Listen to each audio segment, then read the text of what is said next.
मेरा नाम है हरिया, मैं काम करता हूँ बहुत बढ़िया, खाता हूँ खाना और रोज गाता हूँ गाना। अरे यार, आज तो बहुत देर हो गई। इस खतरनाक जंगल को देखकर तो मेरे हाथ पैर ठंडे हो गए हैं। अगर मैं वक्त पर गांव नहीं पहुंचा तो मालिक बहुत नाराज हो जाएंगे। तभी हरिया को एक आवाज सुनाई देती है। सुनिए हरु जी। अरे, ये आवाज किसने दी? तभी हरिया को सामने कुछ दूर एक औरत खड़ी दिखाई देती है। अरे भाई, ये औरत अकेली इतनी रात को इस जंगल में क्या कर रही है? चलकर पूछना पड़ेगा। फिर हरिया अपनी बैलगाड़ी उस औरत के सामने लाकर रोक देता है और उससे पूछता है। अरे सुनिए, आप इतनी रात को इस खतरनाक जंगल में अकेली क्या कर रही हैं? तभी वो औरत मीठी आवाज में कहती है। अरे हरु जी, आप आ गए। मैं कब से आपका इंतजार कर रही थी। वैसे तो यहाँ से काफी लोग गुजर चुके हैं, लेकिन मैं खास आपका इंतजार कर रही थी। अच्छा, तुम सच कह रही हो? मुझे तो यकीन नहीं हो रहा है। वो क्या है ना, आज तक किसी ने मुझसे इतने प्यार से बात नहीं की। हाँ हाँ हरु जी, मैं सच कह रही हूँ।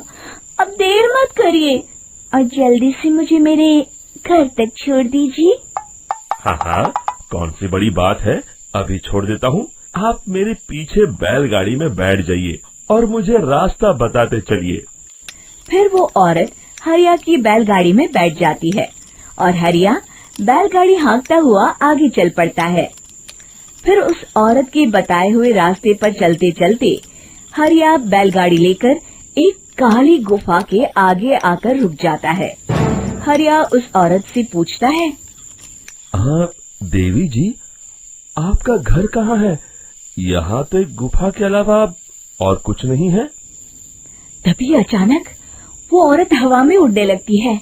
देखते ही देखते उसका सुंदर रूप एक डरावनी चुड़ैल में बदल जाता है और वो जोर जोर से हंसती है। अरे तू तो एक नंबर का बेवकूफ निकला। तू तो बड़ी आसानी से मेरी बातों में आ गया। अरे मर गया रे, ये तो एक चुड़ैल है। हे भगवान बचा ले, ये तो बड़ी डरावनी दिखाई दे रही है। और फिर अगले ही पल हरिया की बैलगाड़ी में रखा सारा सामान हवा में उड़ता हुआ उस काली गुफा के अंदर चला जाता है और वो चुड़ैल भी उस गुफा के अंदर जाकर कहीं गायब हो जाती है। हरिया ये नजारा देख बुरी तरह घबरा और परेशान हो जाता है। अरे, ये चुड़ैल तो मेरा सारा सामान लेकर गुफा में गायब हो गई। अब क्या होगा? अगर मैं गांव खाली हाथ गया तो मालिक मेरी अच्छी खबर लेंगे। मेरी इस बात का कोई यकीन भी नहीं करेगा। फिर आखिर वही हुआ। हरिया के मालिक चंपक सेठ को हरिया की किसी भी बात पर रत्ती भर भी यकीन नहीं हुआ। चंपक सेठ को लगा हरिया झूठ बोल रहा है और उसने ही लालच में आकर सारा सामान हड़प कर लिया है। फिर हरिया को बेईमान समझकर चंपक सेठ उसे काम से निकाल देता है। अगले दिन अपनी दुकान में परेशान बैठा चंपक सेठ गुस्से में बड़बड़ाता है। अरे, दुकान में तो सामान बिल्कुल भी नहीं है। अब मुझे ही शहर जाकर सामान लाना होगा। फिर वो अपनी बैलगाड़ी लेकर शहर चला जाता है। शहर से सामान लेकर जब चंपक सेठ वापस गांव लौट रहा होता है, तभी उसे एक आवाज सुनाई देती है। चंपक जी, ओ चंपक जी। अरे, ये तो कोई मेरा नाम लेकर मुझे पुकार रहा है। फिर उस रास्ते में वही औरत खड़ी दिखाई देती है। फिर क्या था, हरिया की तरह चंपक सेठ भी उस औरत के पास अपनी बैलगाड़ी लेकर जाता है और वो भी उसकी चिकनी चुपड़ी बातों के मुंह जाल में फंस जाता है। फिर चुड़ैल उसे भी अपनी गुफा तक ले जाती है और उसका सारा सामान लेकर गुफा में गायब हो जाती है।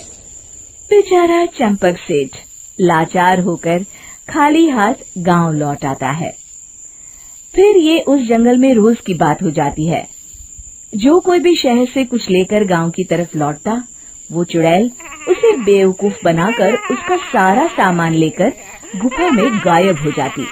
एक दिन हरिया एक लकड़हारे को उसी जंगल की तरफ जाते हुए देखता है। फिर हरिया उसे रोकते हुए कहता है, अरे भाई, क्यों अपनी मौत को दावत दे रहे हो? मेरी बात मानो, आगे जंगल में मत जाओ, वहाँ एक बड़ी भयानक चुड़ैल रहती है।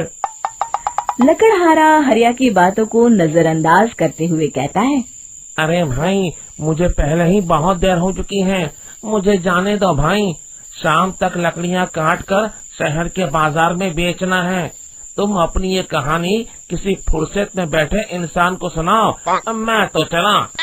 इतना कहकर लकड़हारा वहाँ से आगे जंगल की तरफ चला जाता है। फिर अगले दिन गांव के मुखिया के घर के बाहर बहुत सारे लोग जमा हो जाते हैं। तभी हाथ में कुल्हाड़ी लिए खड़ा लकड़हारा कहता है, अरे मुखिया जी, अब आप ही हमें बचाइए उस जंगल वाली चुड़ैल से। हमारा सारा काम तो शहर से ही होता है। अरे मुखिया जी, उस चुड़ैल की वजह से तो मैं पूरी तरह बर्बाद हो गया हूँ। हम सबको मिलकर उस चुड़ैल का कोई इलाज करना पड़ेगा।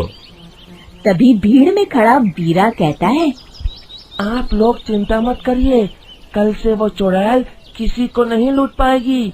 मेरे पास एक बहुत अच्छी तरकीब है। तभी चंपक सेठ उसका मजाक उड़ाते हुए कहता है, अरे तेरा नाम वीरा है तो क्या हुआ? तूने अभी उस चुड़ैल को देखा नहीं है?